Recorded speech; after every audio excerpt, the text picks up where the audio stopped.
अस्सलाम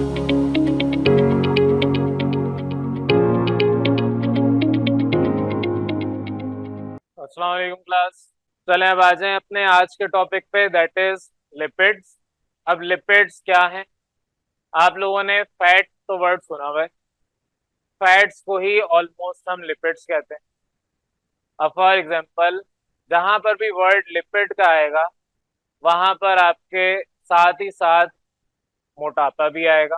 लेकिन अब लाजमी नहीं है मोटापा जो हो, जिसको हम कहते हैं कि अनहेल्दी पर्सन है या उसके अंदर फैट कंटेंट ज्यादा है। अब लाजमी नहीं है किसी पर्सन की बात हो, किसी एनिमल की भी बात हो सकती है, क्योंकि हमारी बॉडी के अंदर जिस तरह हमने पढ़ा था ग्लूकोज एनर्जी स्टोरेज आपकी करता है। हमारी बॉडी के अंदर in the form of glucose energy stored है। अब वो स्टोर्ड एनर्जी हमें जब जरूरत होती है तब हम निकाल लेते हैं। अब हम जानबूझ के या खुद से कॉन्शियसली ये काम नहीं कर रहे होते, हमारी बॉडी खुद ही करती है। फॉर एग्जाम्पल, आपको भूख लगी हुई है शदीद किस्म की, आपने खाना नहीं खाया हुआ, पानी नहीं पिया हुआ, फिर भी आप कम से कम एक दिन तो गुजार सकते हैं बगैर खाए पिए। आपकी हालत खराब होगी, लेकिन अगर हम नॉर्मली देखें तो हम दिन में 2 से 3 वक्त का खाना खाते हैं। नॉर्मली अगर बात करें तो कुछ लोग 2 वक्त का खाना खाते हैं, कुछ लोग 3 वक्त का खाना खाते हैं, ज्यादातर लोग 3 वक्त का खाना खाते हैं। यानी आपको इन शॉर्ट हर 6-7 घंटे के बाद ये दोबारा एक मील चाहिए। अब वो जो दोबारा एक मील चाहिए, दोबारा खाना खाना है आपने, अगर मैं आपको ना खाना दूं ना पानी दूं तो क्या होगा? आपकी बॉडी के अंदर स्टोर्ड एनर्जी वो कंज्यूम हो रही होगी। उसी तरीके से फैट्स भी आपकी बॉडी में स्टोर होते हैं।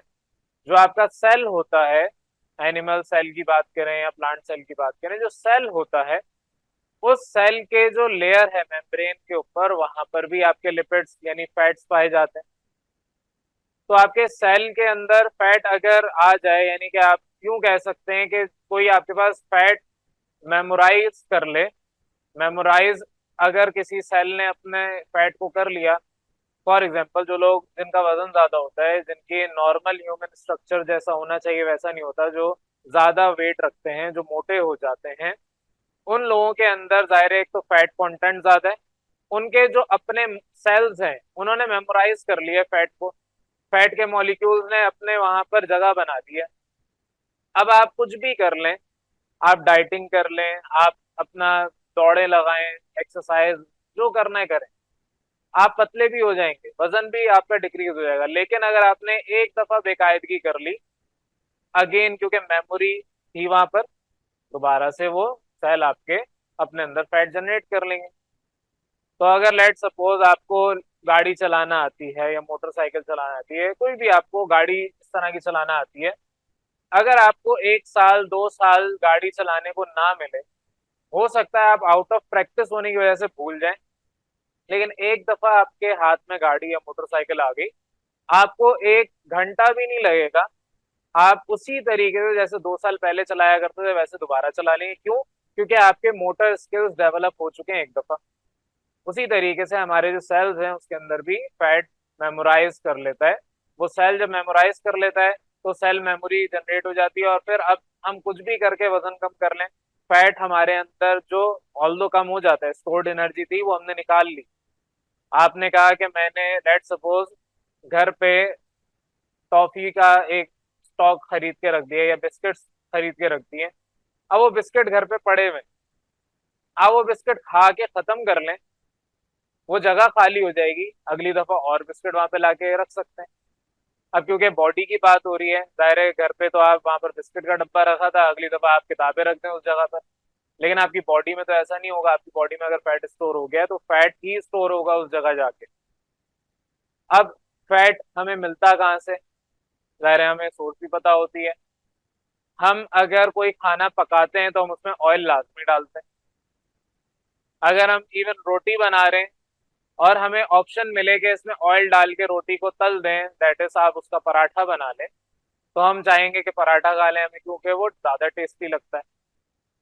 हम अक्सर समोसे तले हुए खा रहे होते हैं, वो समोसे जो तल के खा रहे हैं अगर उसी को हम ओवन में बेक करके खाएं, दोनों के टेस्ट में फर्क है। अगर कोई आपको फॉर एग्जाम्पल आगे बेक आइटम रख के दे जो बेक हुआ हो, या बॉयल आइटम रख के दे, और साथ में फ्राइड आइटम उसी का हो, तो आप फ्राइड चीज को ज्यादा प्रेफर करेंगे क्योंकि उसका टेस्ट ज्यादा अच्छा होता है। सिंपल सी मिसाल ले लेते हैं, आप कोई लेट सपोज गोश्त का टुकड़ा लें और उसको पानी में डाल के बॉईल करें, और उसी गोश्त के टुकड़े को आप फ्राई कर लें, तेल के अंदर कर दें, ब्रोस्ट बना दें उसका, तो आप बॉइल्ड चिकन खाना पसंद करेंगे या आपकी जो फ्राइड डीप फ्राइड होती है? जाहिर है आप ब्रोस्ट खाते हैं, ब्रोस्ट क्या होता है, डीप फ्राइड होता है, वो आपको ज्यादा टेस्टी लगता है। तो जितने भी लिपिड्स हैं, लिपिड्स बोले फैट्स बोले एक ही बात है, लेकिन फैट की क्योंकि फर्दर कैटेगरी हम इस तरह से नहीं पढ़ सकते, तो इसका जो मेन नाम है, मेन क्लास है, that is lipid. Lipids are also known as fat, लेकिन फिर हम लिपिड्स के अंदर फर्दर कैटेगराइज करते हैं। तो हमें ये तो पता चल गया सोर्सेस क्या हैं हमारे फैट के या लिपिड्स के। अब लिपिड बनता कैसे है? जैसे हमने प्रीवियस क्लासेस में सीखा कि हमारे पास जो लिपिड है, लिपिड के अलावा कार्बोहाइड्रेट हमने सीखा, प्रोटीन सीख लिया, ये सारे के सारे बायोमोलिक्यूल्स कहलाते हैं। बायोमोलिक्यूल में फर्दर दो कैटेगरी हमने पढ़ी थी, एक मैक्रो मॉलिक्यूल, दूसरा माइक्रो मॉलिक्यूल। माइक्रो का मतलब छोटा, मैक्रो का मतलब बड़ा। तो जो लिपिड है ये आपका जिस तरह प्रोटीन और पॉलीसेकेराइड, कार्बोहाइड्रेट का वो भी पर्टिकुलर पॉलीसेकेराइड, वो सारे के सारे थे मैक्रो मॉलिक्यूल, उसी तरीके से लिपिड भी आपका मैक्रो मॉलिक्यूल है, गालमन प्रीवियस क्लास में मैंने बताया होगा। अब लिपिड बनता किससे है? लिपिड आपके पास दो चीजों से बनता है। एक आपके पास होना चाहिए आपका ग्लिसरोल, आपके पास इससे एक तो ये होना चाहिए ग्लिसरोल। ग्लिसरोल क्या है उसके ऊपर बाद में बात करता हूँ। दूसरा आपके पास फैटी एसिड होना चाहिए। अब फैटी एसिड और ग्लिसरोल क्या है? ग्लिसरोल आपके पास, उसका फॉर्मूला बना रहा हूँ, 3 कार्बन के आपके इस तरीके से चेन होती है, और ग्लिसरोल एंड में क्या आ रहा है? O L. ओ एल किसका फंक्शनल ग्रुप था? अल्कोहल का। तो एक कार्बन इसके पास, क्योंकि 3 जगह खाली है, तो 1 और 2 हाइड्रोजन आएंगे, और तीसरा ओ एच ग्रुप आएगा। इस तरीके से यहाँ बना रहा हूँ क्योंकि वो मुझे एंड में बिठाना है। कार्बन के इधर ये कार्बन है, एक हाइड्रोजन इधर, एक हाइड्रोजन इधर, और एक ओ एच इधर, जिसको आप इस तरीके से लिखेंगे। ये वाले कार्बन के 2 बॉन्ड ऊपर और नीचे वाले कार्बन ने अटैच किए में, तो आपका तीसरा हाइड्रोजन आएगा और चौथा ओ एच आएगा। इस कार्बन के पास अगेन 2 हाइड्रोजन और एक ओ एच आयन। यहाँ पर ये जो मैंने बनाया molecule, that is of glycerol. अब किसी भी लिपिड के लिए मिनिमम एक ग्लिसरोल होना चाहिए, और फैटी एसिड 1 से 3 तक आ सकते हैं। फैटी एसिड क्या है? फैटी एसिड, एसिड हमने कहाँ पढ़ा है? फंक्शनल ग्रुप कौन सा? Carboxylic acid. कार्बोजाइलिक एसिड क्या होता है? COOH। तो आपके पास यहाँ पर यही मैं मिटा के इसको अगर फैटी एसिड बनाना चाहूँ, तो यहाँ पर आपके पास C+O, बॉन्ड OH, ये वाला बॉन्ड आपके अल्काइल यानी कि नंबर ऑफ कार्बन एटम्स कितने ही हो सकते हैं। यहाँ पर आपके कार्बन एटम अगर 10 करना चाह रहे 10 हो जाएंगे, 15, 20, 30, जितने आप चाहें उतने आप बना सकते हैं। अभी हम किताब पे बात नहीं कर रहे, अभी हम कॉन्सेप्ट समझ रहे हैं। एक दफा कॉन्सेप्ट समझ आ गया फिर किताब में जो लिखा है सब समझ आएगा। ये आपके पास है फैटी एसिड। फैटी एसिड क्या होता है? फंक्शनल ग्रुप लिख रहा हूँ COOH, और ग्लिसरॉल क्योंकि इसका फंक्शनल ग्रुप OH, अल्कोहल वाला। ये आपके किसी भी लिपिड में पाए जाते हैं। अब हमारा लिपिड बनता कैसे? लिपिड अगर बन रहा है, जिस तरह पीछे हमने सीखा कि हमारे पास अगर कार्बोहाइड्रेट है तो उसमें बनेगा कौन सा वाला लिंकेज? ग्लाइकोसाइडिक लिंकेज, ये पीछे हमने पढ़ा है। प्रोटीन में हमने पढ़ा पेप्टाइड लिंकेज बनेगा। यहाँ पर उसी तरीके से जो लिंकेज होगा that will be of Easter, Easter linkage बनेगा। ईस्टर क्या होता है वो भी आपको मैंने पढ़ा दिया। ईस्टर होता है आपके पास R, bond C, double bond O, bond O, R। ये R आपके सिमिलर भी हो सकते हैं, डिफरेंट भी हो सकते हैं। ये सारी चीजें आप पीछे पढ़ चुके हैं प्रीवियस चैप्टर के अंदर। बहरहाल अब अगर मैं फैटी एसिड एक लगाता हूँ, लेट सपोज फैटी एसिड क्या है आपके पास, यहाँ पर इधर मैं फॉर एग्जांपल OH लगा रहा हूँ, bond C, double bond O, bond R। R आपके पास कोई भी हो सकता है, नंबर ऑफ कार्बन एटम, उसके रिगार्डिंग जो भी हाइड्रोजन होंगे वो उतने होंगे, अल्काइल रेडिकल आपका ये आर है। मुझे यहाँ से अगेन क्या निकालना है, वाटर, H2O निकालना है। H2O निकालने के लिए मैं ये वाला हाइड्रोजन निकालूंगा और ये वाला OH आयन निकालूंगा, तो मेरे पास वाटर बाहर आ गया। जब वाटर बाहर आ जाएगा, अब यहाँ पर चले मैं इस तरीके से लिख देता हूँ आपका क्लास के अंदर, ताकि काम खराब ना हो, बाद में तो मिटा ही दूंगा लेकिन साथ साथ नोट भी करें, अपने रजिस्टर में प्रॉपर आपको चीजें नोट करनी है। जब इसमें से आप लेट सपोज, दोबारा लिख रहा हूँ, CH2, अब यहाँ पर चलें इसको और आसान बना देता हूँ। ये कार्बन है, इसके इधर हाइड्रोजन है, इधर हाइड्रोजन है, इधर OH आयन है। ये कार्बन है, इसके इधर हाइड्रोजन आ गया, इधर भी हाइड्रोजन आ गया। आप चाहें तो उसको जैसे लिखा हुआ है वैसे आप ये भी लिख सकते हैं, मैं आपके आसानी के लिए इसको सिर्फ यहाँ पर लिख रहा हूँ ऐसे। जो चीज मैंने उधर बना के लिखी है ग्लिसरॉल की, वही ग्लिसरॉल आप ऐसे भी लिख सकते हैं।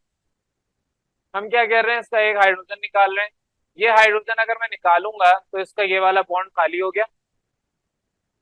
उधर से जो OH निकाला है, तो ये वाला बॉन्ड इसके साथ अटैच कर दें, तो C double bond O bond R। क्या ये आपके पास, सिर्फ ऊपर वाला हिस्सा देखें, क्या ये आपके पास ईस्टर नहीं बन रहा? ये क्या है, मैं इसको अगर ब्लैक से कर दूं डॉटेड, ये आपके, ये इतना हिस्सा ये आपका कहलाएगा R, ऊपर जो लिखा हुआ है बॉन्ड O, ये R, इसको कह लें R dash, R dash bond O bond C double bond O bond R। Easter का मैंने पूरा जर्नल फॉर्मूला ऊपर लिखा हुआ है, ईस्टर बन गया। अब ये अगर सिर्फ और सिर्फ एक फैटी एसिड, यानी एक आपका कार्बोजाइलिक एसिड, सिर्फ एक ये ग्रुप अटैच होगा, बाकी नीचे ये एज इट इज रहेगा, तो इस बाकी जो नीचे एज इट इज है, इस पूरे मॉलिक्यूल को आप कहेंगे मोनोग्लिसराइड। क्या कहलाएगा, मोनोग्लिसराइड। अगर मैं इस हाइड्रोजन को हटा दूं तो अगेन मेरे पास दूसरा फैटी एसिड आएगा, वो भी ऑक्सीजन, जाहिर है यहाँ पर, अच्छा मैंने हाइड्रोजन लगाया था, यहाँ OH, पहले मैंने गलत लिखा था, पहले आपके पास वहां सिर्फ हाइड्रोजन जल्दी में लिख दिया था, ये OH है। इस OH में हाइड्रोजन निकालूंगा तो ऑक्सीजन रह जाएगा। ये आपके पास carbon double bond O bond R, जाहिर है आपका फैटी एसिड क्या है, यही तो है। इसका OH निकाला, इसका हाइड्रोजन निकाला, इन दोनों को आपस में लिंक किया, क्या बन गया, ये आपके पास ईस्टर लिंकेज दोबारा आ गया। अब अगर दो फैटी एसिड होंगे, ये कहलाता है, दो का मतलब डाई और ग्लिसराइड अपनी जगह, इसे क्या कहेंगे, इस मॉलिक्यूल को डाई ग्लिसराइड। अगर यहाँ पर ये हाइड्रोजन निकल के तीसरा भी आ जाए, carbon double bond O bond R, थोड़ा आपने स्पेस दे के लिखना है, मैंने आपके क्योंकि प्लान करके नहीं लिखा, तो आपके जो डबल बॉन्ड O है वो थोड़ा सा कंजेस्टेड हो गया। अब जब मेरे किसी भी ग्लिसरॉल में तीन फैटी एसिड्स आ जाएं, तो ये कहलाता है ट्राइग्लिसराइड। एक होगा तो मोनोग्लिसराइड, दो होगा तो डाइग्लिसराइड, तीन होगा तो ट्राइग्लिसराइड। ये जो ट्राइग्लिसराइड बना है, ये लिपिड है। अगेन लिपिड क्या है, लिपिड के अंदर क्या होना चाहिए, या फैट के अंदर क्या होना चाहिए, एक ग्लिसरॉल होना चाहिए और एक आपका फैटी एसिड होना चाहिए मिनिमम। लेकिन एक ग्लिसरॉल के साथ एक से तीन फैटी एसिड हो सकते हैं, minimum one maximum three fatty acid आपके ग्लिसरॉल के साथ अटैच हो सकते हैं, मैंने आपको बना के भी दिखा दिया। तो ये आपका सिंपल सा मॉलिक्यूल है। अब लिपिड, अगेन दोबारा रिपीट कर रहा हूँ, लिपिड क्या है, लिपिड आपके पास वो सब्सटेंस, वो मैक्रो मॉलिक्यूल है, बायो मॉलिक्यूल में जो मैक्रो और माइक्रो हमने किए थे, वो मैक्रो मॉलिक्यूल है लिपिड, जो हमारे ह्यूमन बॉडी के अंदर या किसी भी एनिमल, प्लांट के अंदर, प्लांट में तो खैर नहीं, एनिमल्स के अंदर ज्यादातर होता है, प्लांट में भी होता है, बहरहाल आपके प्लांट्स और एनिमल में होगा। ह्यूमन की अगर बात करें तो बॉडी के अंदर फैला हुआ होता है हर जगह। आप इसमें से, जिस तरह हमने पीछे टॉपिक पढ़ा था, प्रोटीन आपके पास कुछ ऐसे हैं जो, जिनको हम कहते हैं असेंशियल हैं। अमाइनो एसिड्स हमने जब पढ़ा था, तो उसमें हमने पढ़ा 20 अमाइनो एसिड में से 10 हमारी बॉडी बनाती है, 10 हमें बाहर से चाहिए। जो हमारी बॉडी बनाती है, जाहिर है वो हमें उसकी बाहर से जरूरत नहीं है, क्योंकि बॉडी ही जनरेट कर रही है। तो इसलिए उनको हम नॉन असेंशियल कह रहे थे, और जो हमारी बॉडी जनरेट नहीं कर पाती, जो हमें बाहर से चाहिए, वो असेंशियल हो रहे थे, जरूरी थे हमारे लिए। उसी तरीके से आपके पास लिपिड्स में भी ये कॉन्सेप्ट आता है, हमारी बॉडी के अंदर कुछ खुद से जनरेट हो रहा होता है, उसे हम नॉन एसेंशियल कहेंगे, जो खुद से जनरेट हो रहा है। कुछ हमें बाहर से खाने पड़ते हैं, जिस तरह अगर कभी आप मूंगफली खाएं, पीनट्स, या आप बादाम खा लें, इन सब के अंदर ये लिपिड्स पाए जाते हैं, आपके फैट्स होते हैं उसके अंदर। फिर हमने, क्योंकि लोगों को समझ नहीं आता, तो हमने उसको डिस्टिंग्विश कर दिया, एक गुड फैट कह दिया, एक बैड फैट कह दिया। अब अगर आप तले हुए समोसे खाएंगे और उस तेल में जो सुबह से बार बार आप उसको पकाए जा रहे हैं, एक समोसा जो बना रहा है कोई दुकान में, कोई बेकरी है या इस तरह से कोई भी है जो समोसे बना रहे हैं या कोई भी तली हुई आइटम बना रहा है, वो एक ही तेल को कंटिन्यूअसली रीयूज करते रहते हैं। जितना ज्यादा आप रीयूज करेंगे, ये किताब में नहीं लिखा, मैं वैसे ही आपको बता रहा हूँ, जितना ज्यादा आप रीयूज करेंगे उतना ज्यादा आपके बॉन्ड्स ब्रेक होंगे, और जितने बॉन्ड्स ब्रेक होंगे उतना आपका अनहेल्दी फैट या ऑयल जो भी आप कहें उसको, वो होता जाएगा। तो हमारे लिए जो गुड फैट है वो कहाँ से आता है? जो ड्राई फ्रूट्स है उनमें से निकाल लें। ऑलिव ऑयल ये एक आपका गुड फैट है, लेकिन इसकी क्वांटिटी भी एक लिमिटेड अच्छी रहती है, ज्यादा क्वांटिटी ये भी नुकसानदेह। आप बैठ के पूरा 1 लीटर का ऑलिव ऑयल पी जाएं, ज़ाहिर है नुकसानदेह है वो आपके लिए। आपको प्यास लग रही थी, आप पानी पिए बजाय ऑयल पीने के। ऑल तो नॉर्मल इंसान ऐसा नहीं करते, लेकिन मैं एग्जांपल दे रहा हूँ। तो आपके जो बॉडी के अंदर फैट जनरेट हो रहा है, जो आपके बॉडी के अंदर लिपिड जनरेट हो रहे हैं, दे आर नॉन एसेंशियल, और जो हमें बाहर से इनटेक करने पड़े, दीज आर एसेंशियल लिपिड्स। अब जो हमारी बॉडी है उसके अंदर सब जगह फैले हुए हैं। अगर हमें फॉर एग्जांपल, लेट सपोज कोई ऐसा पेशेंट ले लें जो हार्ट पेशेंट है, वो हार्ट पेशेंट क्यों बनता है? क्योंकि उसके हार्ट में जो वेसल्स हैं वहां पर फैट जमा हो जाता है। आपको नजर आएगा कि वो पतला है, कोई उसमें ऐसा कोई प्रॉब्लम नहीं है कि ना ज्यादा वेट गेन है ना कुछ, बिल्कुल पतला सूखा तिनका भी होगा, उसको भी हार्ट अटैक आ जाएगा। ऑल्दो मुझे ऐसी टर्म इस्तेमाल नहीं करनी चाहिए, बुरी बात हो जाती है, लेकिन अब कर ली, कोई मसला नहीं है। बहरहाल, एक बिल्कुल सीधा साधा हेल्दी पर्सन, हेल्दी तो खैर नहीं कहूंगा, आप ये कह सकते हैं कि नॉर्मल पर्सन है, ना ज्यादा उसका वेट है ना कम है वेट, लेकिन फिर भी उसको हार्ट अटैक हो रहा है। क्यों हो रहा है? वजह उसकी सिंपल सी है, उसके बॉडी के अंदर कोलेस्ट्रॉल लेवल बढ़ा हुआ है। कोलेस्ट्रॉल लेवल बड़े होने की वजह से क्या होता है, जो आपकी बॉडी के अंदर फैट है वो स्टोर होना शुरू हो जाता है।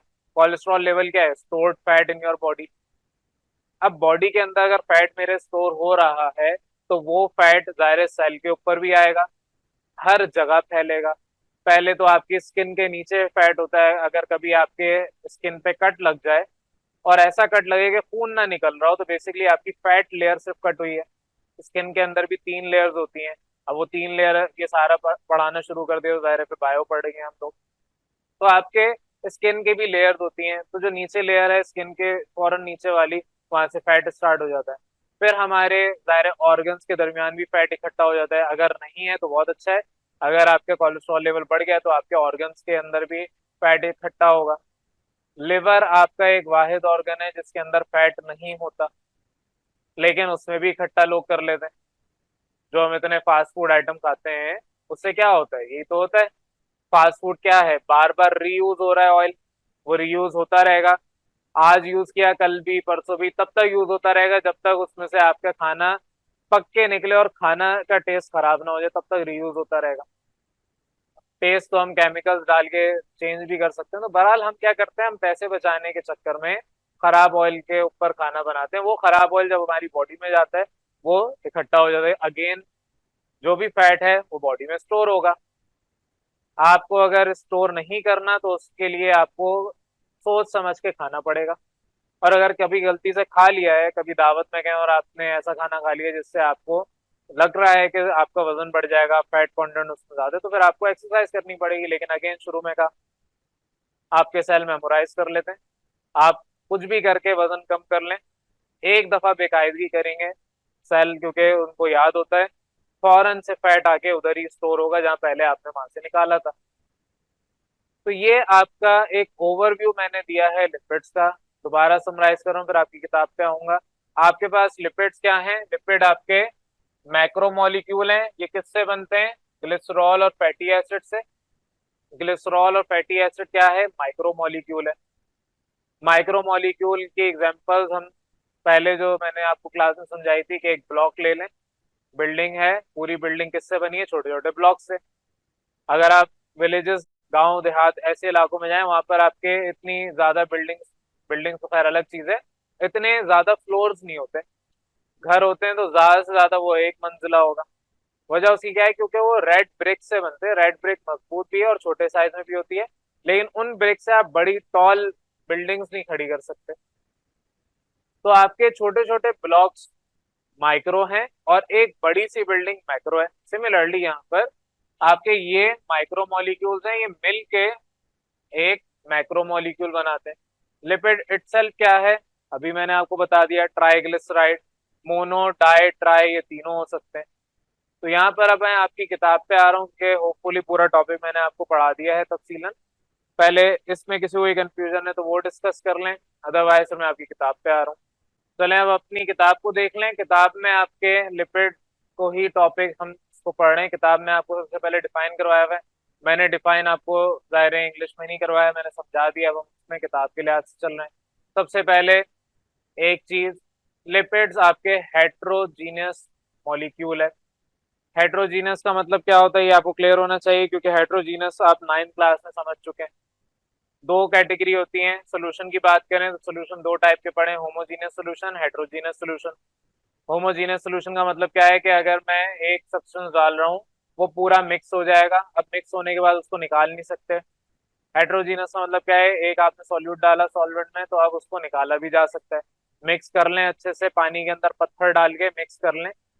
मिक्स करने के बाद वो थोड़ी देर बाद सेटल डाउन हो जाएंगे, फिर पानी अलग हो जाएगा, पत्थर अलग हो जाएंगे। वहीं पे आप पानी लें गिलास, उसके अंदर टैंक या रूह अफ़ज़ा डाल दें, अब उसे आप अलग नहीं कर सकते। तो बहरहाल ये उसी तरीके से आपके जो लिपिड्स हैं, group of naturally occurring heterogeneous organic compounds हैं। हेट्रोजीनियस का मतलब क्या है, डिफरेंट। होमोजीनियस का मतलब क्या होता है, सेम। तो डिफरेंट ऑर्गेनिक कंपाउंड का मिक्सचर है लिपिड्स।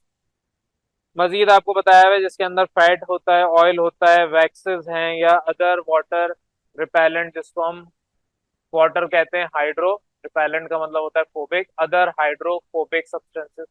तो मेरे पास अगर फॉर एग्जांपल कोई लिपिड की बात कर रहा हूँ तो इसमें फैट भी हो सकता है, ज़ाहिर है फैटी एसिड और फैट दो अलग चीजें, लेकिन ये आपका मिला के फैट बनता है। अब फैट की बहुत सारी टाइप्स हैं, उनकी डिटेल में आपकी किताब में नहीं बताया तो उतनी डिटेल में मैं जान नहीं रहा। बहरहाल अलग अलग चीजें, फैट है, ऑयल है। फैट में आपको ये समझाया तो हो सकता है किताब के हवाले से ही हो, आगे चलते हुए देखते हैं। बहरहाल फैट आपके पास वो सब्सटेंसेस हैं जो सिंगल कोवलेंट बॉन्ड आपस में रखते हैं, उन्हें हम सैचुरेटेड भी कहते हैं, सैचुरेटेड हाइड्रोकार्बन।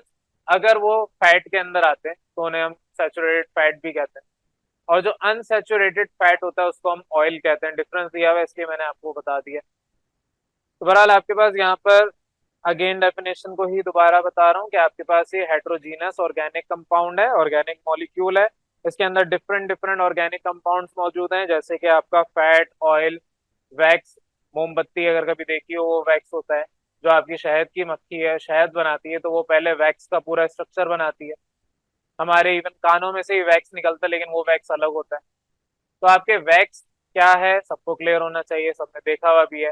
नहीं देखा हुआ तो आप घर पे जाएं, मोमबत्ती घर पे पड़ी होगी, और अगर लाइट अब जैसे नहीं जा रही है आजकल तो आप फिर बाजार से खरीद के देख लें, वैक्स आराम से मिल जाता है। और दीगर आपके जितने भी हाइड्रोफोबिक यानी वाटर रिपेलेंट सब्सटेंसेस हैं वो सारे लिपिड्स कहलाते हैं। कभी अगर हाथ में आपका ऑयल लग जाए, आपने खाना खाया है ऑयली वाला, आपके हाथ में ऑयल लग जाए, वो पानी से आप धोएंगे, सिर्फ पानी से तो वो ऑयल नहीं निकलता। आपको या तो प्रॉपर साबुन से अदरवाइज डिटर्जेंट से धोना पड़ता है। जितने भी आपके मैकेनिक्स हैं जो गाड़ियों का काम, मोटरसाइकिलों का काम करते हैं, उन्होंने अपने पास साबुन नहीं रखा होता, वो अपने पास डिटर्जेंट रखते हैं। वजह उसकी क्या है, उन्होंने हाथों से काम करना है ज़ाहिर है, तो हाथ जब भी गंदा होगा वो डिटर्जेंट से धोएंगे तो ऑयल निकलेगा हाथ से, अदरवाइज वो ऑयल रहेगा। फिर वो ऑयल ज़ाहिर है दीवार पे लगेगा, दीवार में ऑयल चिपक जाएगा, कपड़ों में लगेगा, कपड़ों में चिपक जाएगा। सादा पानी से धोने से ऑयल नहीं निकलता, इसलिए हाइड्रोफोबिक। बहरहाल नेक्स्ट पे आ रहे हैं। लिपिड्स क्या है, अगेन मैंने बता दिया, मैक्रोमोलिक्यूल्स हैं जिसमें आपके फैटी एसिड्स पाए जाते हैं, मेड ऑफ फैटी एसिड्स। सारे के सारे लिपिड्स जिसके अंदर ऑयल फैट ये सारी चीजें हैं, इनके अंदर ईस्टर के लॉन्ग चेन ऑफ कार्बन है। मैं बता चुका हूँ ये क्या है, ईस्टर ही तो है, अभी हमने क्लास में डिस्कस किया, ईस्टर है ये। इनके दरमियान जो लिंकेज है दैट इज ईस्टर लिंकेज। तो जितने भी ऑयल या फैट हैं ये आपके ईस्टर हैं ऑफ लॉन्ग चेन कार्बन, जिसको आप फैटी एसिड या ग्लिसरॉल कहते हैं। तो ग्लिसरॉल होगा एक, और साथ में 1 से 3 फैटी एसिड होंगे। ये लिपिड का मॉलिक्यूल है। और ये जो ईस्टर हैं, जाहिर है ये सारी बातें मैंने बता दी, इसमें आपको ये भी बताया हुआ है ट्राइग्लिसराइड एग्जाम्पल, जर्नल फॉर्मूला भी दिया हुआ है। जर्नल फॉर्मूला जो यहाँ पर मैंने लिखा है, आपके नोट्स में भी वही चीज लिखी हुई है। मैंने तो आपको मोनो डाई ट्राई तीनों सिखा दिए, ऑल्दो मैंने एक ही दफा सिखाया है, लेकिन आपको साथ साथ नोट करना था। तो बहरहाल मोनो ग्लिसराइड, डाईग्लिसराइड और ट्राइग्लिसराइड, ये तीनों आपके किसके, लिपिड की एग्जांपल है। आगे आ जाए, ये जो आर है, आगे आने से पहले ये दोबारा क्लियर कर रहा हूँ, ये जो आर है ये चेंज हो सकता है यहाँ पर इस आर के पास C10 अगली बार हो सकता है C15 C16 हो जाए, हो सकता है C20 हो जाए, आर चेंज हो जाएगा। जब आर चेंज हो जाएगा, आर के मतलब क्या है, नंबर ऑफ कार्बन चेंज होंगे, तो अगेन आपके बाकी सारी चीजें भी चेंज होंगी। बहरहाल वापस आ जाए, नेक्स्ट आपके यहाँ करेक्टरिस्टिक्स कुछ बताई हुई है।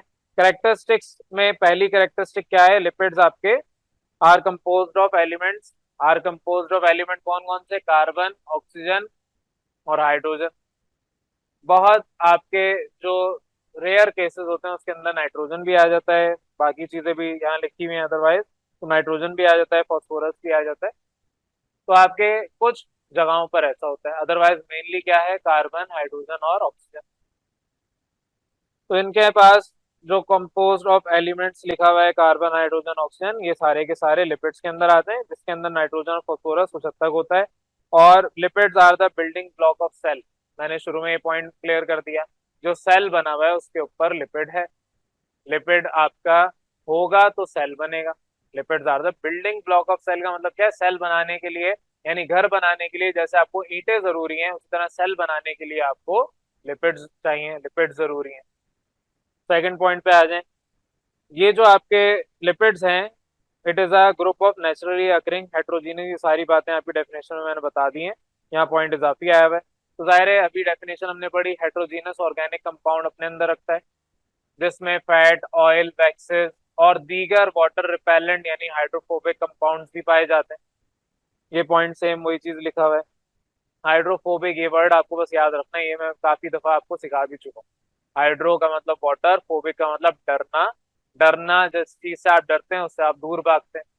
आपके दिमाग में डर बैठा हुआ है कि कोई भूत होता है, हालांकि आपने जिंदगी में कभी किसी भूत को नहीं देखा होगा, लेकिन फिर भी दिमाग में एक डर बैठा हुआ है कि भूत होता है, और अगर कोई कह दे कि इस कमरे में भूत है, आप उधर नहीं जाएंगे। तो अगर आप किसी कमरे में मैं कह दूं कि यहाँ भूत बैठा हुआ है, आप उधर से जाने से जाहिर परहेज करेंगे, दूर भागेंगे। तो आप क्या कर रहे हैं, उसे अवॉइड कर रहे हैं, रिपेलेंट हैं आप। तो उसी तरीके से हाइड्रोफोबिक का मतलब वाटर से डरने वाला, वाटर फोबिक यानी हाइड्रोफोबिक। तो ये चीज याद रखनी है। दूसरा इसका अपोजिट होता है हाइड्रोफिलिक। अब अगर किसी को बहुत दिलचस्पी है भूत देखने में, कभी जिंदगी में नहीं देखा, मैंने कभी नहीं देखा, तो मुझे बहुत दिलचस्पी है देखने की, तो कोई मुझे बोलेगा, मैं कमरे में भागते हुए जाऊंगा कि चलो जाके देख लें। हाँ अलबत्ता मेरे हाथ में या मोबाइल में टॉर्च जो होगी उसको जला के जाऊंगा, कि अगर होता भी है तो वर्स्ट केस सिनेरियो हम अपने आप को तो देख लें, कम से कम पता चले कि सामने आपने का भूत बैठा हुआ है और सामने शीशा लगा हुआ है, आप लाइट जलाएं और आप अपने आप को देख के डर जाए। तो हमें विजिबिलिटी होनी चाहिए। तो पॉइंट यहाँ पर क्लियर होना चाहिए हाइड्रोफोबिक और हाइड्रोफिलिक के दरमियान। हाइड्रोफोबिक का मतलब वाटर रिपेलेंट, वाटर से डरने वाला, वाटर से भागने वाला। हाइड्रोफिलिक वाटर अट्रैक्शन जो कर रहा है, वाटर अट्रैक्टिव, इसको आप कह लेंगे वाटर लविंग, जो वाटर को, हाइड्रो का मतलब वाटर, वाटर को अपने पास अट्रैक्ट करे।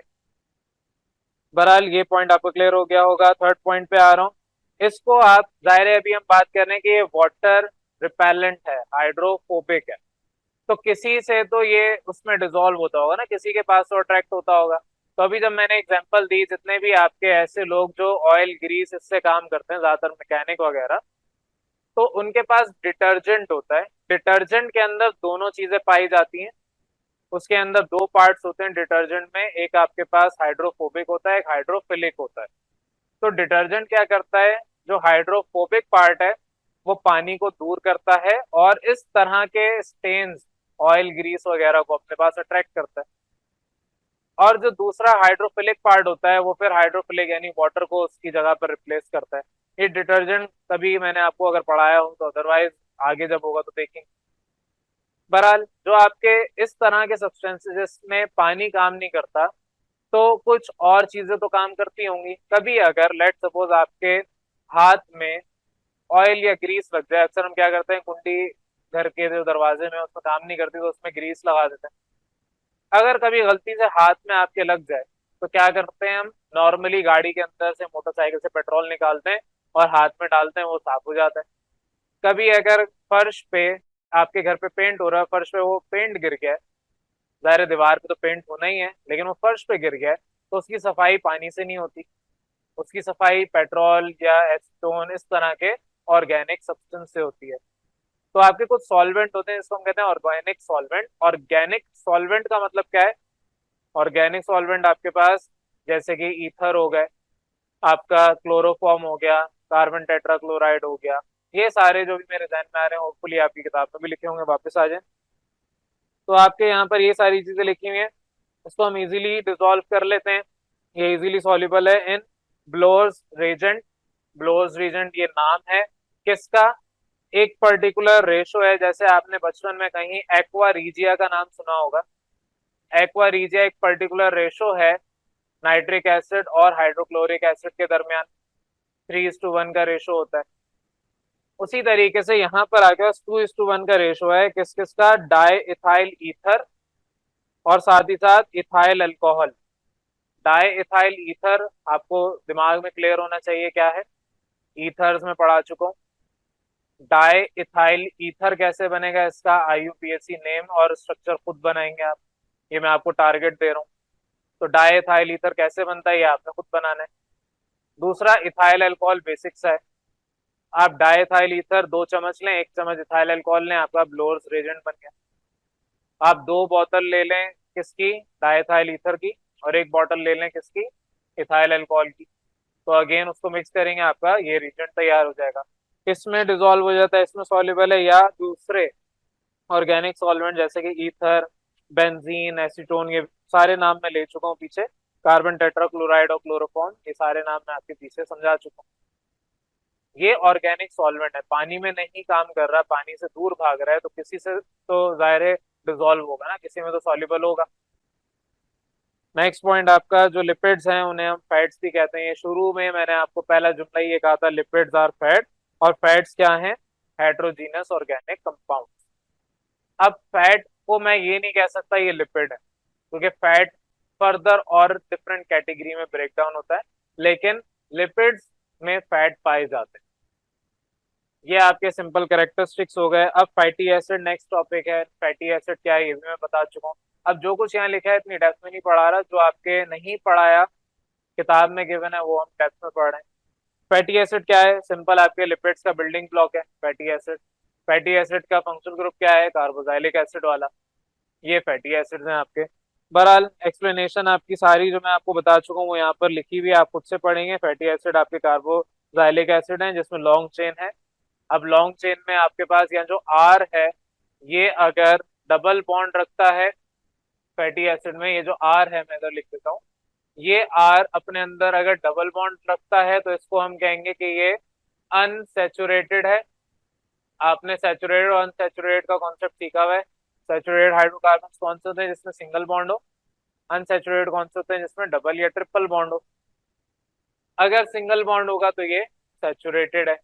सैचुरेटेड हाइड्रोकार्बन या सैचुरेटेड फैटी एसिड दो अलग चीजें।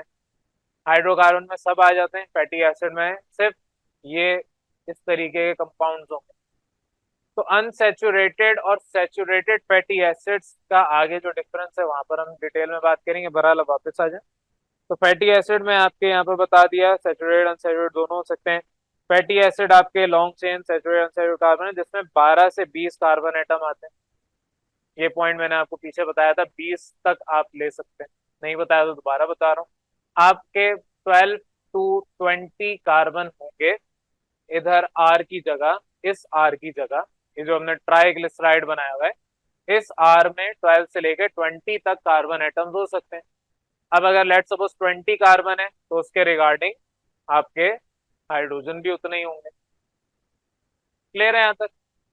अब यहाँ पर ये पॉइंट भी क्लियर हो गया, 12 से 20 कार्बन एटम होते हैं और ये जितने भी आपके फैटी एसिड हैं इन्हें हम कहाँ से ऑब्टेन करते हैं? जो हमने अभी पढ़ा ऑयल और फैट, इधर मैंने लिखा नहीं है तो बता रहा हूँ, ऑयल और फैट, ऑयल या फैट, इसमें आप हाइड्रोलिसिस करवा दें। हाइड्रोलिसिस क्या है? एडिशन ऑफ वाटर, तो आपके फैटी एसिड्स बन जाएंगे। फैटी एसिड्स में आप अगर ऑयल या फैट में वाटर ऐड करवा दें तो आपका फैटी एसिड मिल रहा होता है। तो फैटी एसिड कहाँ से आते हैं ये भी क्लियर हो गया पॉइंट। अब इनके दरमियान डिफरेंस दिया हुआ है, कुछ एग्जांपल्स भी दी हुई है, पहले एग्जांपल्स देख लें। मैंने आपसे कहा 12 टू डिफरेंट आपके पास ये है, लेकिन ये फैटी एसिड की एग्जांपल आपको नहीं बताई हुई, बल्कि फैटी एसिड ही है। तो 12 to 20 कार्बन एटम्स है। अब यहाँ पर आपको दिया हुआ है कि मेरे पास 12 अगर होंगे लेट सपोज, तो 12 में इसका जर्नल फॉर्मूला लिखने किताब में नहीं दिया हुआ, मैं जर्नल फॉर्मूला लिखवा रहा हूँ। CnH2nO2, जितने भी फैटी एसिड्स होंगे उनका एक जर्नल फॉर्मूला है, वो ये है। बेटा अब आपके यहाँ पर जो प्रीवियस टॉपिक था, प्रीवियस क्लास के अंदर मैंने एक छोटा सा एरर किया था। वो छोटी सी गलती ये थी कि मैं आपको जर्नल फॉर्मूला पढ़ा रहा था, CnH2nO2, ये फॉर्मूला है आपके फैटी एसिड्स का। इसमें हमने सीखा था कि ये फॉर्मूला आपके पास फैटी एसिड्स में सिर्फ और सिर्फ सैचुरेटेड का है, यानी ओपन चेन स्ट्रक्चर का है। तो आपके पास जितने भी सैचुरेटेड फैटी एसिड हैं, जाहिर सैचुरेटेड कौन से थे? आपके पास ओपन चेन थे। अगर आप याद करें अल्केन्स में, तो अल्केन सैचुरेटेड कौन से होते थे? ओपन चेन सारे के सारे। क्लोज चेन भी सैचुरेटेड होते थे, लेकिन मेजॉरिटी आपने सैचुरेटेड में ओपन चेन भी पढ़े। यहाँ पर हम बात ही ओपन चेन की कर रहे हैं, हम क्लोज चेन की नहीं कर रहे। Number one. Number two, unsaturated कौन से होते हैं? जिसमें डबल या ट्रिपल बॉन्ड पाया जाता हो। तो ये बात हम प्रीवियस क्लास में कर रहे थे, जिसमें ये जर्नल फॉर्मूला मैंने आपको पढ़ाया था। अब दो हमने फैटी एसिड की एग्जांपल्स देखी थी, गालमन पाल्मिटिक एसिड था और स्टेरिक एसिड था। अब पाल्मिटिक एसिड और स्टेरिक एसिड दोनों का जो फॉर्मूला है इसके मुताबिक आप लिख लें। तो एग्जांपल मैं जरा आपकी किताब में जाके देख रहा हूँ।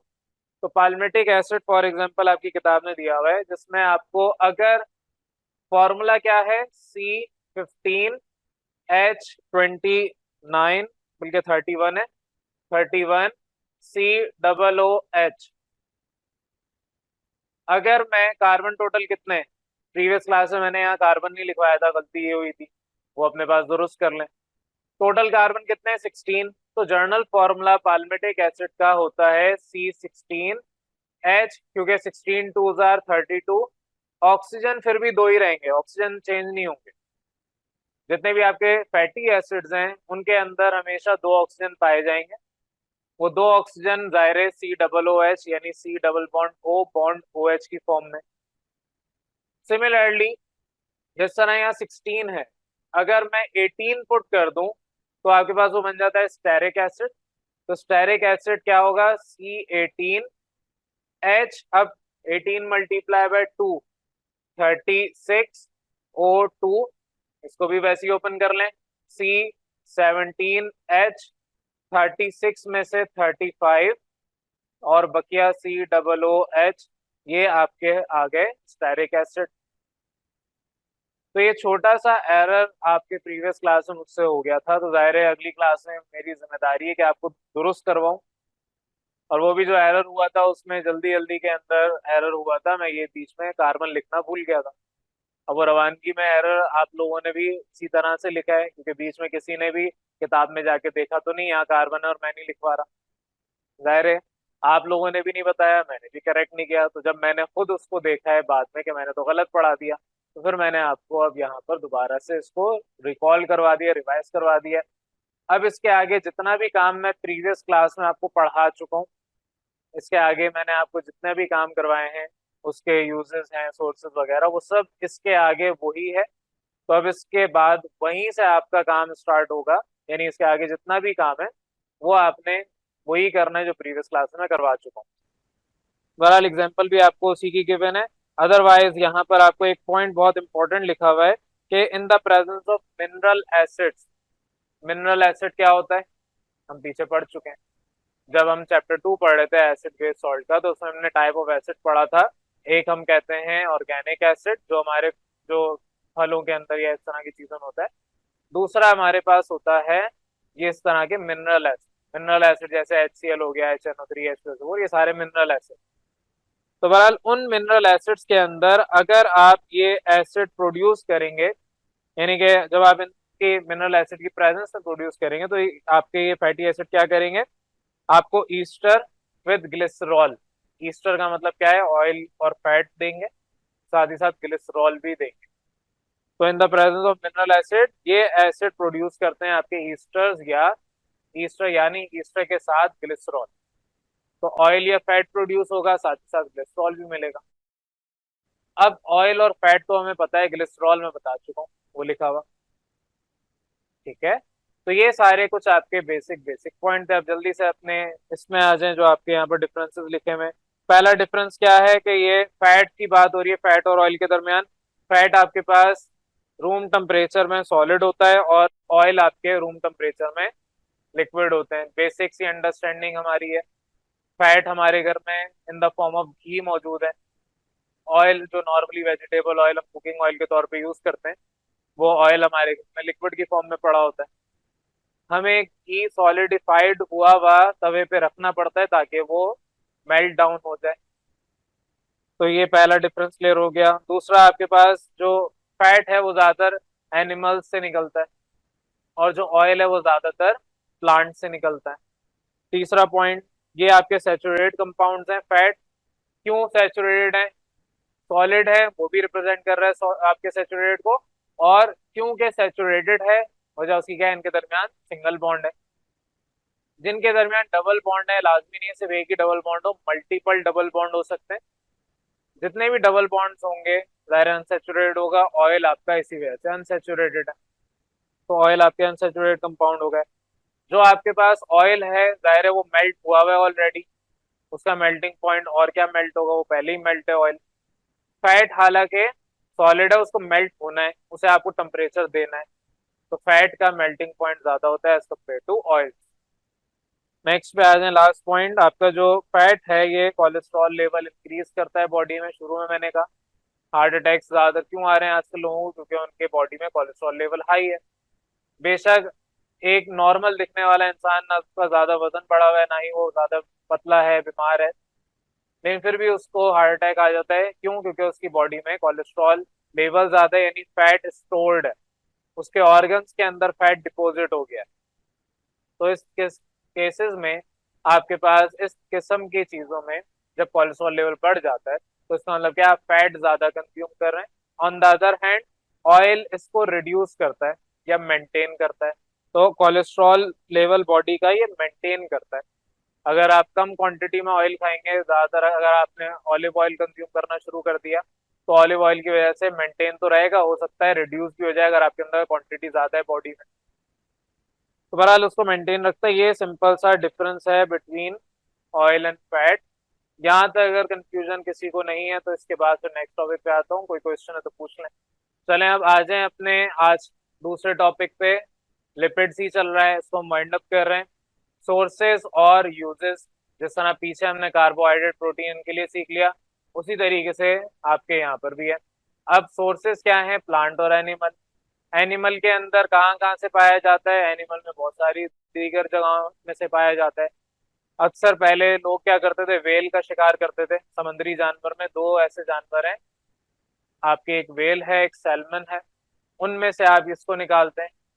तो वेल आपके पास क्योंकि इतनी एक तो बड़ी होती है, उसके अंदर क्वांटिटी ऑफ लिपिड्स भी ज्यादा है, तो जाहिर है लोग वहां से इसको निकाला करते थे। तो एक सोर्स तो ये। अब बहरहाल वेल एक्सटिंक्ट स्पीशीज में आना शुरू हो गई हैं, तो उसका बैन काफी अर्से पहले हो चुका है।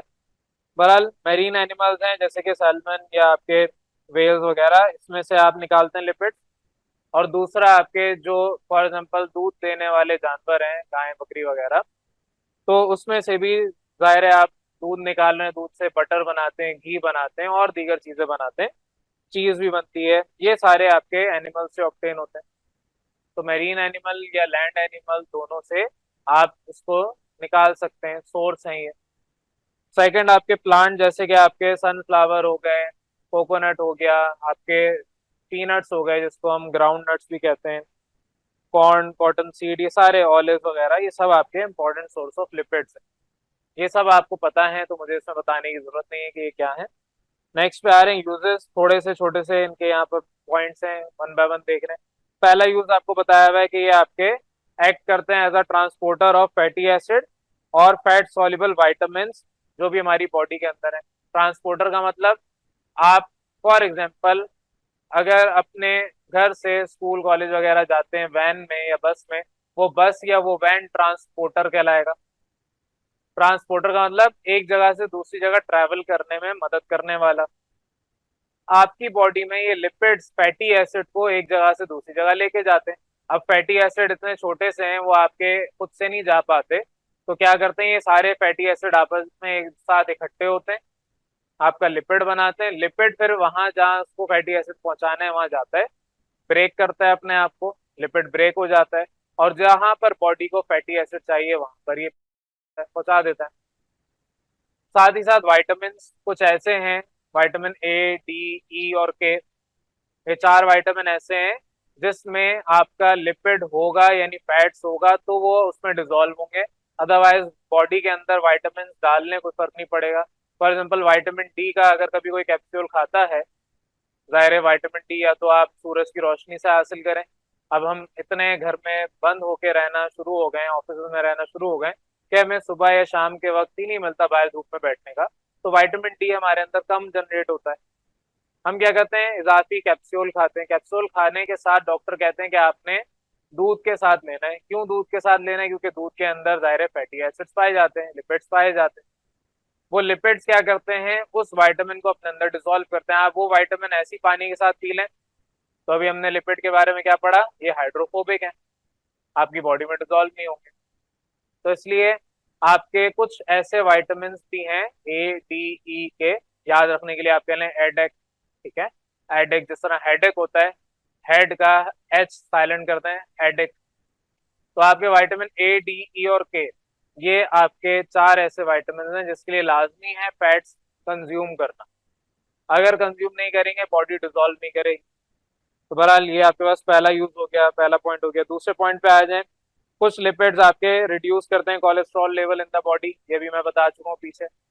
लिपिड्स में हमने ऑयल पढ़ा, ऑयल क्या करता है, मेंटेन करता है, जिसके अंदर ज्यादा क्वांटिटी है उसके अंदर रिड्यूस कर देगा। थर्ड पे आ जाए, ऑयल या फैट दोनों आपके यूज किए जाते हैं, जाहिर है ये पॉइंट मुझे पढ़ाने की जरूरत भी नहीं है। खाना पकाने के लिए, फ्राई करने के लिए, इन चीजों के लिए यूज करते हैं।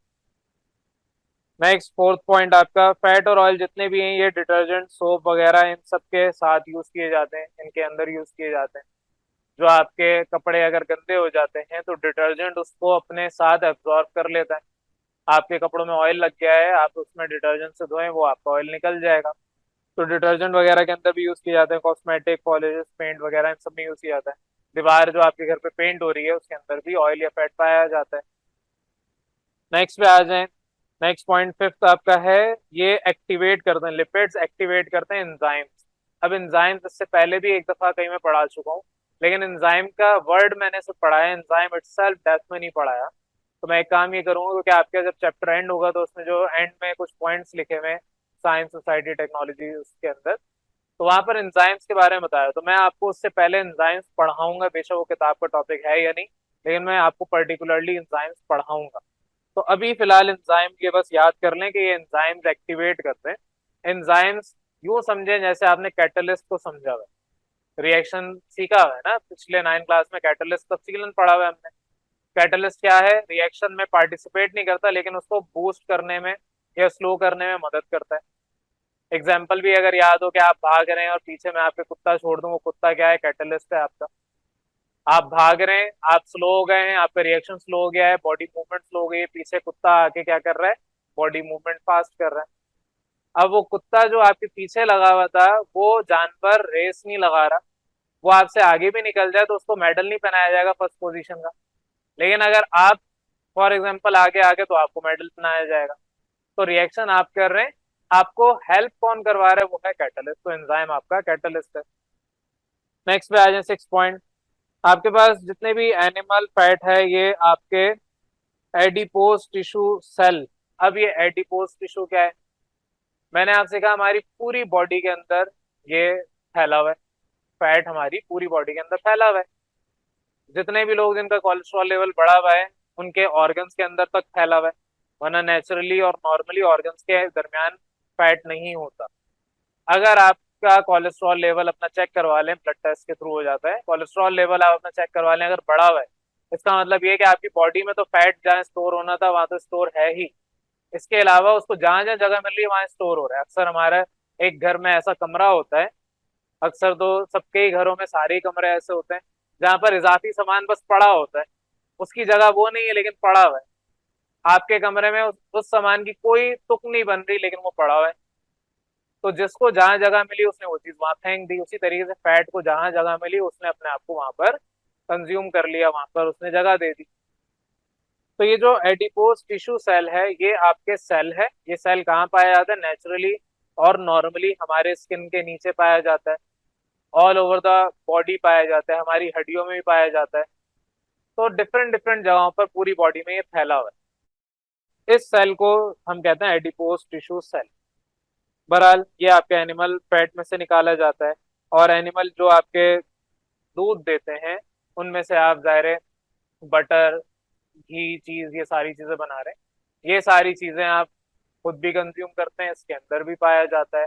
और ये ऑयल वगैरह आप इस्तेमाल करते हैं जाहिर है अगेन कुकिंग, फ्राइंग वगैरह इन सब। तो ये सारे यूजेस आप लोगों को मैं डिटेल में पढ़ा चुका हूँ। जितने पॉइंट्स है वो जितनी डेप्थ में मुझे पढ़ाने चाहिए थे उससे ज्यादा मैंने डेप्थ में पढ़ा दिए। बहरहाल यहाँ पर आपका आज ये टॉपिक लिपिड्स का भी मैं कंप्लीट कर रहा हूँ, होपफुली सबको समझ आ गया होगा। अब जिस बच्चे का इंटरेस्ट नहीं था क्लास में, या जिस बच्चे का इंटरेस्ट नहीं था टॉपिक में, तो बेटा मैं उसको कुछ नहीं कर सकता।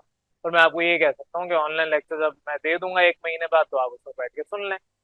अदरवाइज जितना भी टॉपिक पढ़ाया है ये सब आपको याद होना चाहिए। अगर यहाँ तक कोई कंफ्यूजन है तो अभी मैं मौजूद हूँ, इस टॉपिक को हम डिस्कस कर लेते हैं।